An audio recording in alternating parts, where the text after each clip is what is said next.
my speech, sir. Thank you. Thank you. Thank you. Thank you.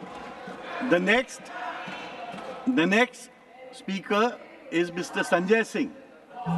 Your time is 12 minutes, Mr. Sanjay Singh. धन्यवाद मान्यवर, आपने budget पर मुझे बोलने का मौका दिया। मैं अपनी बात शुरू करना चाहूँगा। मान्यवर, हमारे कुछ दोस्त जो कभी इधर हुआ करते थे, अब वो उधर चले गए हैं। उनके लिए चंद पंक्तियों से अपनी बात शुरू करूँगा कि कैसा ये हादसा है मेरी जिंदगी के साथ, कैसा ये हादसा है मेरी जिंदगी के साथ, मैं हूं किसी के साथ, मेरा दिल किसी के साथ।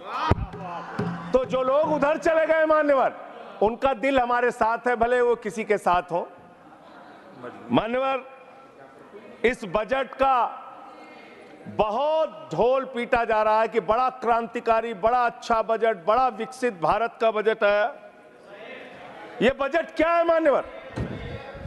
पूरे देश को पता चलना चाहिए कि भारत माता की सेना रक्षा के लिए जो बजट आता है, उस बजट में कटौती करने का काम किया गया।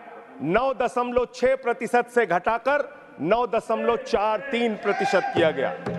भारत का अन्नदाता किसान जो अपने खून पसीने से देश को चलाने का काम करता है मान्यवर, उसका बजट, कृषि का बजट 3.2% से 20% से घटाकर 3.15% किया गया।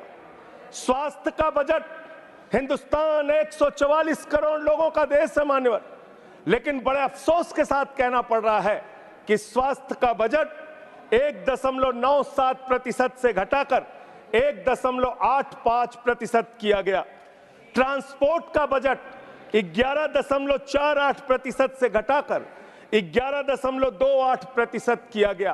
पेंशन, जहां एक तरफ पुरानी पेंशन की बहाली की मांग हो रही है, लाखों कर्मचारी सड़क पर हैं और मांग करते हैं कि पुरानी पेंशन बहाल किया जाए, इस सरकार ने पेंशन का बजट 5.20% से घटाकर 5.04% करने का काम किया।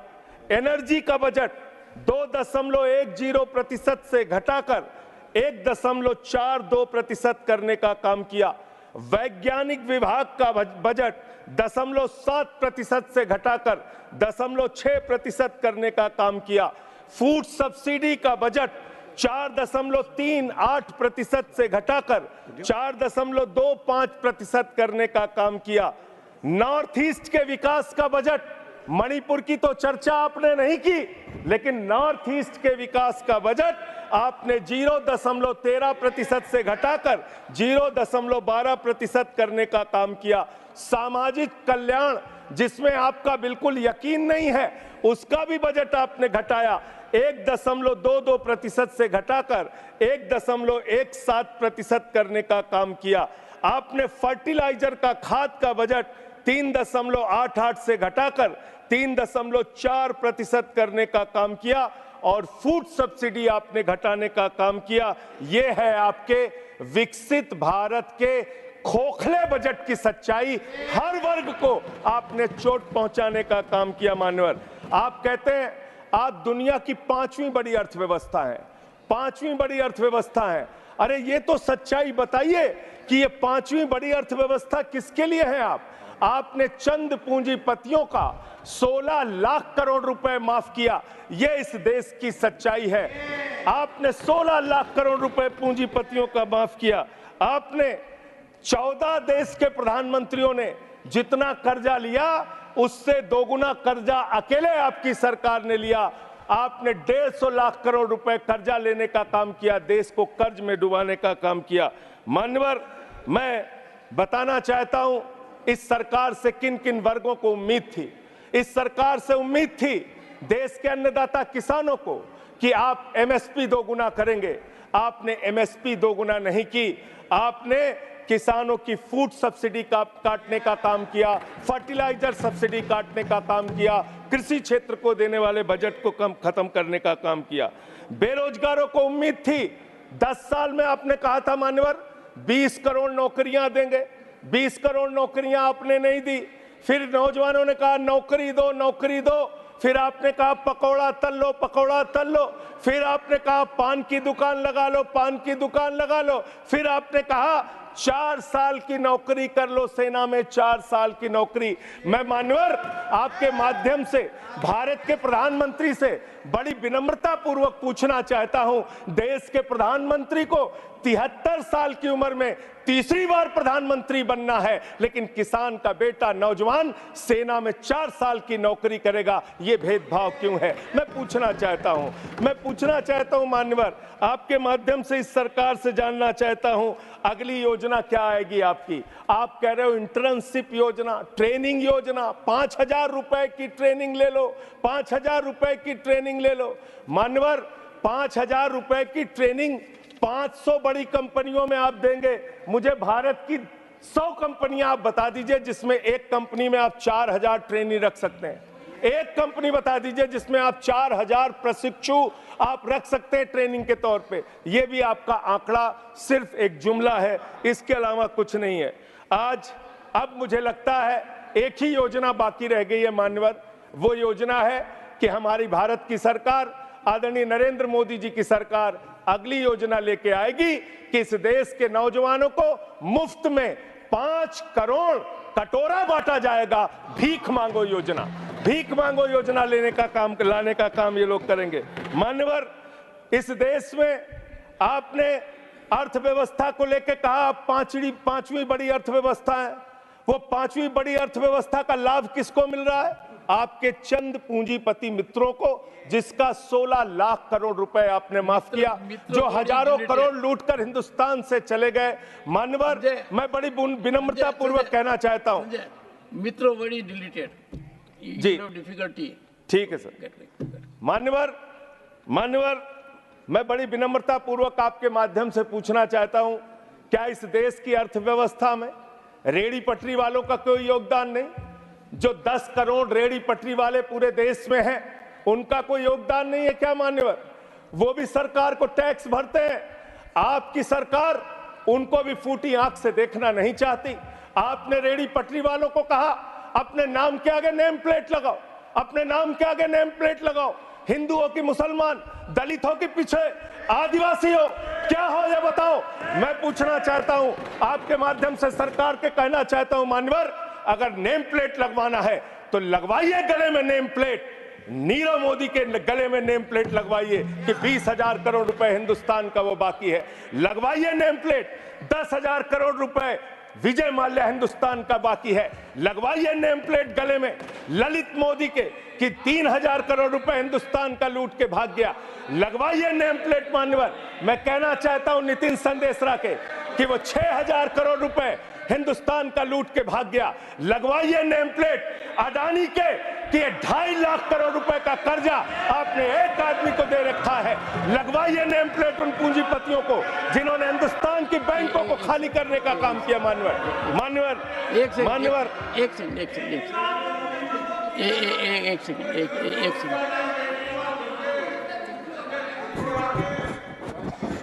सेकंड।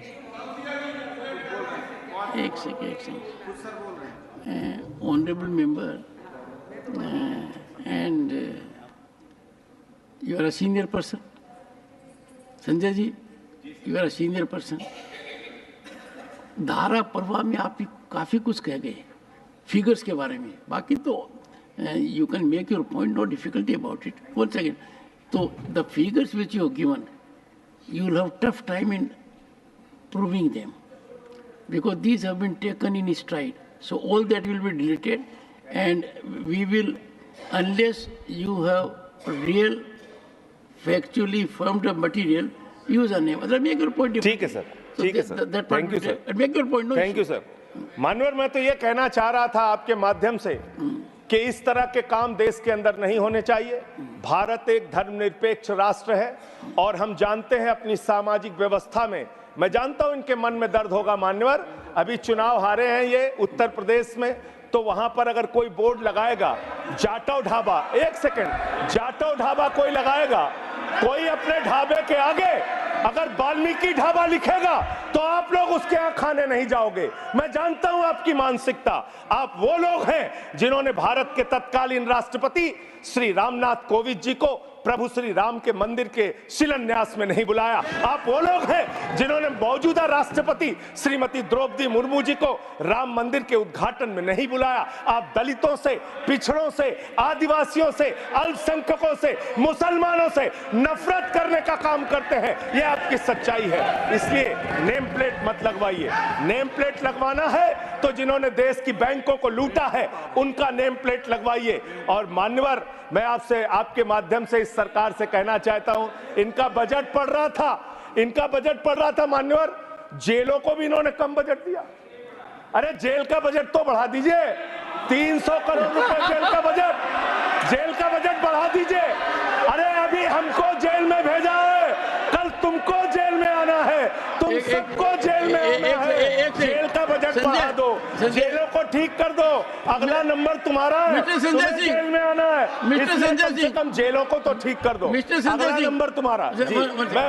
मैं जेल के बजट पे बोल रहा हूँ मानवर, मैं जेल के बजट पे बोल रहा हूँ। 300 करोड़ दिया, इनको जेल में आना है। वन सेकंड सदन के नेताजी से मैं अनुरोध करूंगा कि ये बहुत मार्मिक अपील है जेल का बजट बढ़ाने के लिए, और इस पर आप गौर फरमाइए। धन्यवाद सर, धन्यवाद सर। ठीक है ना, धन्यवाद सर। एक पृष्ठभूमि भी है मान्यवर, इसका ध्यान रखा जाएगा। में इन्होंने न्यायपालिकाओं के लिए जो बजट रखा वो नाकाफी है। 5 करोड़ केसेस पेंडिंग है इस देश के अंदर, और 6 लाख लोगों को पूरे देश में जेलों में रखा गया है, जिसमें करीब 76% अंडर ट्रायल है। इसका मतलब आपका मकसद न्याय दिलाना नहीं है, आपका मकसद किसी मामले की सच्चाई तक पहुंचना नहीं है, आपका मकसद है पकड़ पकड़ के एक एक व्यक्ति को जेल में डालना। आपने दिल्ली के मुख्यमंत्री को, जिनकी शुगर 36 बार 50 से नीचे जा चुकी है, आपने दिल्ली के मुख्यमंत्री को पकड़ के जेल में डाल दिया। नहीं मानवर, अब इनको बार बार मौका मत दीजिए, मुझे अपनी बात पूरी करने दीजिए। I am not yielding sir, I am not. आपने 2 बार कहा, हैबिट बना लिया इन्होंने सर। दिल्ली के मुख्यमंत्री को सर इन्होंने पकड़ के जेल में डाल के रखा। दिल्ली के शिक्षा मंत्री को इन्होंने 2 साल से जेल में रखा। दिल्ली के स्वास्थ्य मंत्री को इन्होंने 2 साल से जेल में रखा।